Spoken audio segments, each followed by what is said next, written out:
بسم اللہ الرحمن الرحیم۔ سوال یہ ہے کہ اگر آدمی اپنے یہاں لڑکے ہیں تو وہ لڑکی چاہتا ہے، اور جس کے پاس لڑکیاں ہیں وہ چاہتا ہے کہ اس کے یہاں لڑکی پیدا ہو، تو اس کے لیے موجودہ میڈیکل میں یہ کہا جاتا ہے کہ آدمی آپریشن یا مختلف جو طریقۂ کار ہے سائنس میں، تو اس سائنس کے ذریعے کسی ایک کو اختیار کیا جا سکتا ہے، یعنی جس کو لڑکی چاہیے لڑکی پیدا کریں، اور جس کو لڑکا چاہیے لڑکا پیدا کریں۔ حمل سے پہلے وہ چیز اختیار کر کے پھر حمل ٹھہرایا جاتا ہے۔ تو کیا یہ چیز اسلام میں جائز ہے؟ تو اس کا جواب یہ ہے، الحمدللہ، اللہ تعالیٰ کا فرمان ہے، للہ ملک السماوات والارض یخلق ما یشاء لمن یہب لمن یشاء اناثا ویہب لمن یشاء الذکور او یزوجہم ذکرانا واناثا ویجعل من یشاء عقیما ان اللہ علیم قدیر انہ علیم قدیر۔ اللہ تعالیٰ فرماتے ہیں کہ آسمان و زمین کی شہنشاہیت اللہ ہی کے لیے ہے۔ اللہ رب العالمین جس کو چاہتا ہے وہ لڑکیاں عطا فرماتا ہے، اور جس کو چاہتا ہے صرف لڑکے عطا فرماتا ہے، اور اللہ رب العالمین جس کو چاہتے ہیں لڑکے اور لڑکیاں دونوں عطا فرماتا ہے، اور جس کو چاہتا ہے اللہ رب العالمین اولاد سے محروم بانجھ بنا دیتا ہے، اور یقیناً اللہ علم رکھنے والا اور قدرت رکھنے والا ہے۔ اس سلسلے میں سب سے پہلے ہمیں اللہ رب العالمین کی قدرت اور اس کی تقدیر پر ہمیں ایمان اور یقین ہونا چاہیے۔ اب موجودہ دور میں جو چیز بتائی جاتی ہے کہ آپ لڑکا چاہتے ہیں یا لڑکی چاہتے ہیں، تو اس کو آپریشن کے ذریعے یا کہ جو سائنس کے ذریعے بنایا جاتا ہے حمل سے پہلے، تو اس سلسلے میں کوئی نئی بات نہیں ہے، بلکہ ہندوستان کی پرانی میڈیکل میں جو علاج تھا، یا یہ کہ پرانے زمانے میں بھی لوگ اس پر چرچا کرتے تھے جڑی بوٹیوں کے ذریعے کہ بھئی یہ کھانے سے لڑکا پیدا ہوگا، وہ کھانے سے لڑکی پیدا ہوگی۔ اس سلسلے میں پرانی بات ہے، ارسطو کی تاریخ میں بھی ملتا ہے کہ ارسطو نے لکھا ہے کہ عورت کی رحم کو گرم چیزیں دینے سے اس کو لڑکا پیدا ہوگا یا لڑکی پیدا ہوگی۔ اس طرح کی باتیں پرانے زمانے سے چلی آ رہی ہیں۔ اب یہ موجودہ دور میں جو ترقی یافتہ دور میں نئے ٹیکنالوجی اور نئی چیزوں کے ذریعے جو چیز استعمال کی جا رہی ہے، وہ وہی پرانی چیز کے نظریے کو نئی شکل میں نئی چیزوں کے ذریعے پیش کی جا رہی ہے۔ اس سلسلے میں اہل علم یعنی سائنٹسٹ کا جو کام ہے، وہ جو سائنس کے ذریعے لڑکا یا لڑکی کی تحدید کرنا اور اس کا اختیار کرنا، اس سلسلے میں علماء کے دو قول ہیں۔ پہلا قول یہ ہے کہ یہ عمل جو کسی ایک جنس کو اختیار کرنے کا کہا کہ یہ جائز ہے، اور اس میں کوئی حرج نہیں ہے شرعاً، کیونکہ بہت سارے فقہا جس میں عبداللہ البسام اور شیخ مصطفیٰ الزرقاء، ڈاکٹر یوسف القرضاوی، اور دوسرے شیخ ہیں عبداللہ بن بیہ اور شیخ نصر فریدی اور ڈاکٹر علی جمعہ وغیرہ مشائخ ہیں جنہوں نے کہا کہ یہ چیز جائز ہے۔ اور اسی طرح سے مجلس الافتاء اردن کی اور لجنۃ الفتویٰ بوزارت الاوقاف الکویتیہ، کویت کی علماء کمیٹی فتویٰ کمیٹی اور اردن کی مجلس الافتاء نے یہ بات کہی ہے۔ اور دوسرا قول موجودہ علماء میں دوسرا قول یہ کہ یہ چیز جائز نہیں ہے کہ کسی ایک جنس کو آپ اپنائیں، اور ان میں کہنے والے علماء میں سے ڈاکٹر محمد نتیشہ ہیں، اور دوسرے ڈاکٹر عبد الناصر ابو البصل اور شیخ فیصل مولوی، یہ علماء ہیں جنہوں نے کہا کہ یہ چیز جائز نہیں ہے۔ اور سعودی عرب کی علماء کمیٹی لجنت دائمہ کا جو فتویٰ ہے، اس میں یہ کہا کہ شان الاجنتی من حیث ایجادہم، کہ جنین کا پیٹ میں مادر رحم میں ایجاد کرنا لڑکا یا لڑکی، یہ علم غیب سے تعلق رکھتا ہے جس کا اللہ عز و جل کے علاوہ کوئی نہیں جانتا، تو اس لیے یہ چیز ان کے پاس بھی جائز نہیں ہے۔ پہلے جواز کے جو قائل ہیں ان کی دلیل یہ ہے کہ اصل چیزوں میں اباحت ہے، یعنی حلال ہے، کہ آدمی جب تک کوئی منع کرنے کی یا حرام ہونے کی دلیل نہ ہو تو اصل چیز حلال ہے، جیسا کہ جمہور علماء کا یہ قاعدہ ہے۔ اور اس میں کسی ایک جنس کو اختیار کرنے میں کوئی منع کی دلیل نہیں ہے کہ جس سے ہم منع کر سکیں، تو اس لیے اصل پر باقی رکھتے ہوئے تو ہم اس کو جائز کہتے ہیں، نمبر 1۔ نمبر 2، دوسری دلیل یہ ہے کہ کسی ایک جنس معین لڑکا یا لڑکی کا اختیار کرنا یہ شرعاً حرام نہیں ہے، کیونکہ اللہ رب العالمین نے بھی بعض انبیاء علیہ السلام سے جو انہوں نے دعا میں اللہ تعالیٰ سے لڑکا طلب کیا، اور جیسا کہ حضرت ابراہیم علیہ السلام کہ اللہ سے دعا کی کہ اللہ ان کو لڑکا عطا کرے، صالح بیٹا عطا فرمائے، تو اللہ تبارک و تعالیٰ نے ان کو بیٹا عطا فرمایا۔ رب حب لی من الصالحین فبشرناہ بغلام حلیم، اللہ نے کہا کہ انہوں نے جب صالح لڑکا طلب کیا تو اللہ نے ان کو لڑکا عطا فرمایا۔ اسی طرح سے زکریہ علیہ السلام نے رب سے دعا فرمائی کہ اللہ تعالیٰ ان کو لڑکا عطا فرمائے، تو اللہ تعالیٰ نے ان کو ہنالک دعا زکریہ ربہ قال رب حب لی من لدنک ذریۃ طیبہ انک سمیع الدعاء، تو وہاں بھی اللہ تبارک و تعالیٰ نے ان کو حضرت زکریہ علیہ السلام کو یحییٰ عطا فرمایا۔ تو معلوم یہ ہوا کہ اگر کسی ایک جنس یعنی لڑکا یا لڑکی کوئی ایک طلب کرنا اگر حرام ہوتا، کسی ایک کو اختیار کرنا حرام ہوتا، تو اللہ تبارک و تعالیٰ منع فرما دیتے، لیکن اللہ تبارک و تعالیٰ نے ان کو منع نہیں کیا، بلکہ ان کی طلب پر اللہ نے ان کو لڑکا ہی عطا فرمایا۔ تو اس سے معلوم یہ ہوا کہ یہ چیز جائز ہے، حرام نہیں ہے۔ اور تیسری دلیل یہ ہے کہ نبی کریم صلی اللہ علیہ وسلم کی ایک حدیث سے دلیل لی جاتی ہے جس میں لڑکا اور لڑکے کے پیدا ہونے کا ایک فطری نیچر نبی علیہ السلام نے بیان کیا، جس میں صحیح مسلم کی حدیث ہے، حضرت ثوبان رضی اللہ تعالیٰ عنہ سے نبی علیہ السلام سے جب یہودی نے سوال کیا کہ لڑکا اور لڑکی کیسے پیدا ہوتے ہیں، تو نبی علیہ السلام نے جواب دیا ماء الرجل ابیض وماء المرأة اصفر،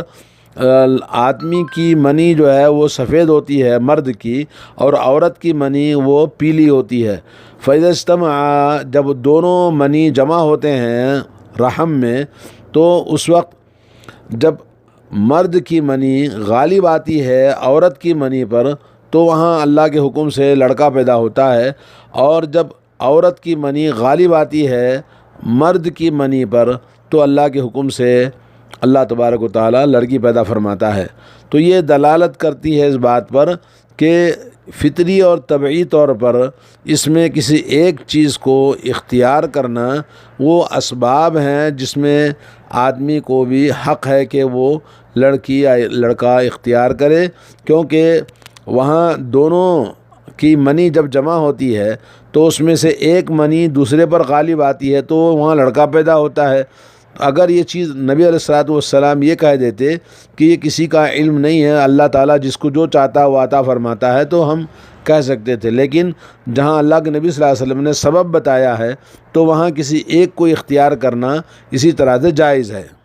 لیکن یہ حدیث جو حضرت ثوبان کی ہے، جس میں علماء اکرام نے کلام کیا ہے، کہا کہ یہ لڑکا اور لڑکی کے بارے میں نہیں ہے، بلکہ یہ حدیث جو صحیح مسلم میں آئی ہے تو یہ خاص صرف صحیح مسلم نے اس کو روایت کیا ہے۔ اصل میں سوال وہ نہیں تھا، بلکہ سوال یہ تھا اس یہودی کا کہ لڑکا مشابہ ہے کبھی ماں کا اور کبھی لڑکا مشابہ ہوتا ہے یا لڑکی مشابہ ہوتی ہے ماں کی تو کبھی باپ کا، جیسا کہ عبداللہ بن سلام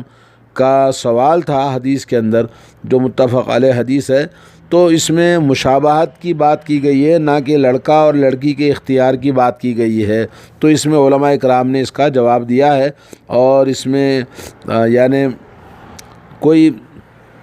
فرق نہیں پڑتا ہے، چاہے لڑکا مشابہ ہو ماں کے یا لڑکی مشابہ ہو باپ کے، یہ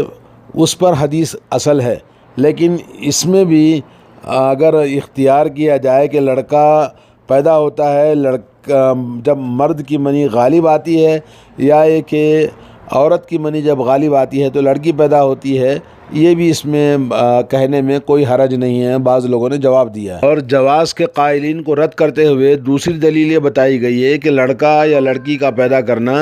فطری اور طبیعی چیز نہیں ہے، کیونکہ اللہ رب العالمین کی مشیت اور اس کی قدرت پر منحصر ہے۔ جیسے اللہ نے فرمایا یَهْبُ لِمَن يَشَاءُ إِنَاثًا وَيَهْبُ لِمَن يَشَاءُ الذُّكُورَ، اللہ تعالیٰ جس کو چاہتا ہے لڑکے عطا فرماتا ہے، جس کو چاہتا ہے لڑکی عطا فرماتا ہے، جس کو چاہتا ہے دونوں عطا فرماتا ہے، اور جس کو چاہتا ہے وہ بانجھ بنا دیتا ہے۔ تو یہ دلالت کرتا ہے۔ اسی طرح سے حدیث عبداللہ بن مسعود جو کہ صحیح بخاری مسلم کے اندر آئی ہے، جس میں انسان کی تخلیق کے مراحل کو بیان کیا گیا، اور رسول اللہ صلی اللہ علیہ وسلم نے فرمایا کہ فرشتہ عند الخلق، کہ فرشتہ آ کر پیدائش کے وقت میں یہ کہتا ہے یا رب اذکر ام انثی، لڑکا ہے یا لڑکی ہے، فیقضی ربک ما شاء، تو اللہ تبارک و تعالیٰ تمہارا رب فیصلہ کرتا ہے جو حکم دے گا، ویکتب الملک، اور فرشتہ لکھ دیتا ہے کہ لڑکا ہوگا یا لڑکی ہوگی۔ تو اس سلسلے میں بخاری مسلم کی حدیث ہے۔ علامہ ابن قیم کہتے ہیں تو لڑکی انسان کے اختیار میں نہیں ہے، بلکہ یہ تقدیر خلاق العلیم، یعنی اللہ عز و جل جو خلاق ہے، علیم ہے، اور جیسے اللہ تعالیٰ نے بتایا کہ فرشتہ جیسے اس کے نیک بخت ہونے بدبخت ہونے کا رزق کتنا ہے، اس کی زندگی کتنی ہے، جیسے وہ چیزیں لکھتا ہے اللہ تعالیٰ کی طرف سے غیبی امور میں، ویسے یہ بھی اللہ رب العالمین کے حکم سے لڑکا ہے یا لڑکی ہے اس کا فیصلہ بھی صرف اللہ تعالیٰ فرمائے گا۔ اس میں اور بھی کلام ہے، لیکن مختصر یہی بات پہلے جواز کے قائلین کی بات تھی۔ اب آئیے دوسرے عدم جواز، یعنی جنہوں نے کہا یہ حرام ہے، ان کی کیا دلیل ہے؟ تو ان کی دلیل یہ ہے کہ یہ عمل کسی ایک جنس کو اختیار کرنا، یہ اللہ عز و جل کی قدرت میں چھیڑ چھاڑ کرنا اور اس کی مشیت کے خلاف اپنی طرف سے اللہ رب العالمین کی بنائی ہوئی قدرت کے کام میں منازعہ کرنا، یعنی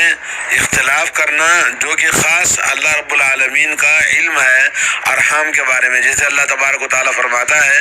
الذی یصورکم فی الارحام کیف یشاء لا الہ الا هو العزیز الحکیم،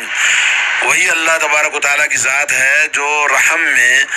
مادر رحم میں تصویر، یعنی لڑکا یا لڑکی جیسے چاہتا ہے وہ بنا دیتا ہے، اور لا الہ الا هو العزیز الحکیم۔ تو مفسرین کی ایک جماعت جس میں عبداللہ بن مسعود اور قتادہ وغیرہ نے یہ کہا کہ لڑکا یا لڑکی یہ اللہ رب العالمین حکم دیتے ہیں، پیدا کرتے ہیں ماں کے رحم میں۔ ایک اور جگہ پہ اللہ نے فرمایا اللہ یعلم ما تحمل کل انثی وما تغیض الارحام، یعنی اللہ رب العالمین ہی جانتا ہے کہ ہر عورت جو حمل اٹھاتی ہے کہ پیٹ میں کیا ہے، وما تغیض الارحام، اور اس کے اندر لڑکا ہے یا لڑکی ہے اس کا علم کسی کو نہیں ہے سوائے اللہ عز و جل کے۔ ایک اور جگہ پہ اللہ نے فرمایا ان اللہ عنده علم الساعة وينزل الغیث ويعلم ما في الارحام، اللہ تعالیٰ ہی اس بات کو جانتا ہے کہ قیامت کب آئے گی، بارش کب ہوگی، اور ماں کے پیٹ میں لڑکا ہے یا لڑکی ہے۔ تو یہ مفسرین کی ایک جماعت نے اس بارے میں بتایا کہ لڑکا ہونا یا لڑکی ہونا انسان کے اختیار میں نہیں ہے، گورا ہونا، کالا ہونا، خوبصورت ہونا، خوبصورت کرنا ہونا، یہ سب اللہ عز و جل کی خاص خصوصیت ہے جو اللہ رب العالمین انسان کے مادر رحم میں بناتا ہے۔ تو آدمی کے اختیار میں اپنی مرضی سے لڑکا چاہیے یا لڑکی چاہیے، اپنی مرضی سے نہیں پیدا کر سکتے۔ جیسا کہ آپ کو مزید وہ فرشتے کا جب ماں کے رحم میں روح ڈالنے کے لیے فرشتہ آتا ہے تو پوچھتا ہے یا رب اذکر ام انثی، لڑکا بنانا ہے یا لڑکی بنانا ہے، فیقضی ربک ما شاء ویکتب الملک، یعنی اللہ تبارک و تعالیٰ فیصلہ فرمائے گا کہ اس کو لڑکا دینا ہے یا لڑکی دینا ہے، اور فرشتہ پھر اس کو لکھ دیتا ہے، اسی حساب سے لڑکا پیدا ہوگا یا لڑکی پیدا ہوگی۔ پہلے جواز کے قائلین نے اس کا جواب یہ دیا کہ یہ اللہ رب العالمین کی قدرت میں چھیڑ چھاڑ کرنا، اس کی مخالفت کرنا کرنا نہیں ہے، کیونکہ ہم اپنی طرف سے کوئی اولاد نہیں بنا رہے ہیں، بلکہ اللہ رب العالمین نے جو پیدا فرما رہا ہے تو اس میں سے ہم اپنی کوشش سے لڑکا یا لڑکی جنس کو الگ کرتے ہیں۔ وما تشاءون الا ان شاء اللہ، اللہ تعالیٰ جو چاہتا ہے وہ ہوتا ہے، ہم جو چاہتے ہیں وہ نہیں ہوتا۔ اور اللہ نے فرمایا اللہ خالق کل شیء، اللہ تعالیٰ ہر چیز کا پیدا کرنے والا ہے، تو اس میں انسان کو اختیار ہے کہ وہ ایک جنس کو اگر کوشش کر کے ایک جنس لڑکا یا لڑکی کی کوشش کرتا ہے تو اس میں برا نہیں، اللہ تعالیٰ چاہے گا تو وہ ہوگا، اللہ تعالیٰ نہیں چاہے گا تو نہیں ہوگا۔ اس سلسلے میں اور بھی طویل کلام ہے، لیکن آخر میں راجح قول اس سلسلے میں علماء نے یہ بتایا کہ جائز ہے اور کسی ایک جنس کو اختیار کرنا، اور اس کے دلائل بھی قوی ہیں کہ جس میں آپ اختیار کر سکتے ہیں، اسباب کو اختیار کر سکتے ہیں، اور اس کے حرام ہونے کی کوئی دلیل واضح طور پر نہیں ہے۔ اور اس میں انسان کوشش کر کے کسی ایک جنس کو جنین کے اگر وہ مقرر کرتا ہے، کوشش کرتے ہیں اس کے لیے، اور نئی ٹیکنالوجی استعمال کرتے ہیں، تو شریعت میں اس کے لیے جائز ہے، کوئی حرج نہیں ہے۔ باقی اس سلسلے میں کس طرح سے کیا ضوابط ہیں، کیا شرعی اصول ہیں کہ کسی ایک جنس کو اپنانے میں، مزید اس کی بحث الگ ہے، پھر انشاءاللہ بیان کریں گے۔